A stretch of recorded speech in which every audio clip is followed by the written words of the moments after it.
નમસ્કાર દર્શક મિત્રો, હું છું રૂપલ લુણીચિયા. સંપૂર્ણ ન્યૂઝમાં આપનું સ્વાગત છે.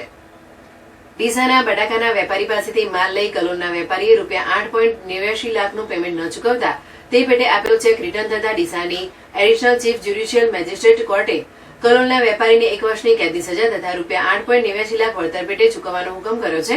આ અંગેની વિગત એવી છે કે ડીસા તાલુકાના ડાવસ ગામના વતની અને રાણપુર રોડ પર ખોડિયાર પાર્કની સામે અર્બુદા ટ્રેડિંગ નામની દુકાન ધરાવનાર કનૈયાલાલ હંજારીલાલ પરમાર માળી બટાકાનો વેપાર કરે છે, જેઓની પાસેથી મૂળ જૂના ડીસાના વતની અને હાલમાં કલોલના કલ્યાણપુરા એપીએમસીમાં દુકાન નંબર 16માં ભોલેનાથ આલુ ભંડારના નામની બટાકાનો વેપાર કરતા હિતેશભાઈ ઉર્ફે મુકેશભાઈ ગંગારામભાઈ પડિયાર માળી બટાકા ખરીદતા હતા.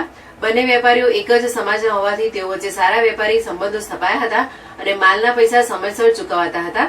જોકે તારીખ 25/9/2020 થી તારીખ 12/1/2021 દરમિયાન કનૈયાલાલે બટાકાના રૂપિયાની ગાડીઓ ભરાવી હતી, જેના બિલ પેટે ₹8,89,000 નું બિલ બાકી હોવાથી કનૈયાલાલે ધિરાણની ઉઘરાણી કરતા હિતેશભાઈએ bank of Baroda Chatra શાખાનો check આપ્યો હતો. ચેક તેઓના બેંકમાં નાખતા પેમેન્ટ સ્ટોપ બાય ડ્રોવરના શેરા સાથે તારીખ 23/2/2021 રોજ પરત આવ્યો હતો, જેથી કનૈયાલાલે તેમના વકીલ મારફત નોટિસ મોકલાવી હતી, પરંતુ તેનો કોઈ જવાબ કે પૈસા ન ચૂકવી હિતેશભાઈનો ઈરાદો કનૈયાલાલને છેતરવાનો હોવાનું સાબિત થયું હતું, જેથી તેઓએ ડીસા કોર્ટમાં ચેક રિટર્ન અંગેનો કેસ દાખલ કર્યો હતો.